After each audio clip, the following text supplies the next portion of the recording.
Depuis quelques semaines, Yann est à fleur de peau dans un si grand soleil. Mais l'agression de Johanna par Paul, Renaud Léman, lui permet de révéler quelques-unes de ses failles dans les jours à venir.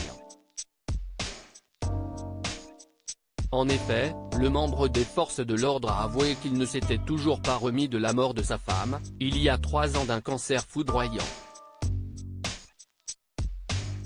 Johanna, Aurore Delplace, et Yann se rapprochent jusqu'à terminer ensemble.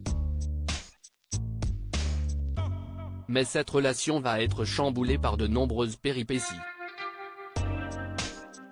Avant les nouveaux épisodes, diffusés d'ici la fin de l'année 2022 sur France 2, Constantin Balzan s'est prêté au jeu de l'interview pour le compte de Télépoche. Le comédien est revenu sur cette intrigue sentimentale. Yann, une faille douloureuse dans un si grand soleil. L'acteur a donc dévoilé que cette arche tombe à point nommé pour le membre des forces de l'ordre.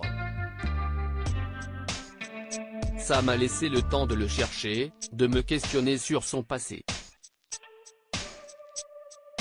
On va enfin comprendre le mystère qui entoure mon personnage, a-t-il dit.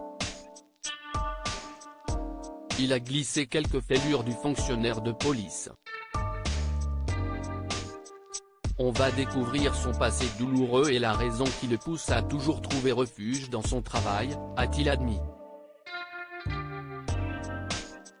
Il s'est confié sur la vie cachée de l'enquêteur puisqu'il a été marié, mais sa compagne est morte il y a 3 ans.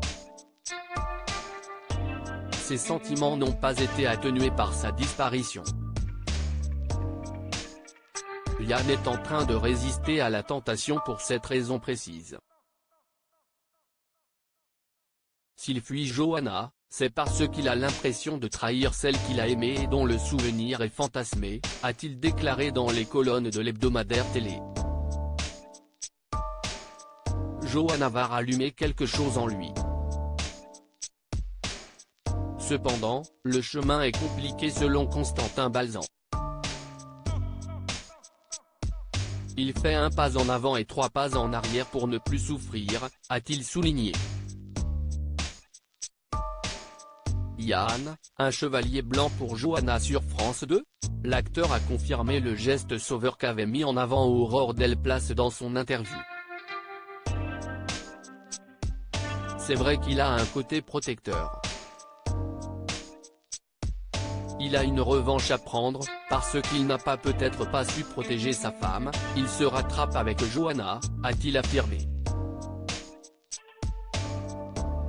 Le comédien a laissé planer le mystère concernant l'avenir de leur relation. On n'est pas à l'abri que ça se termine sur une belle victoire amoureuse, a-t-il conclu. La suite des aventures des habitants de Montpellier est à découvrir dans les prochains épisodes d'Un si grand soleil, diffusé du lundi au vendredi aux alentours de 20h45 sur France 2.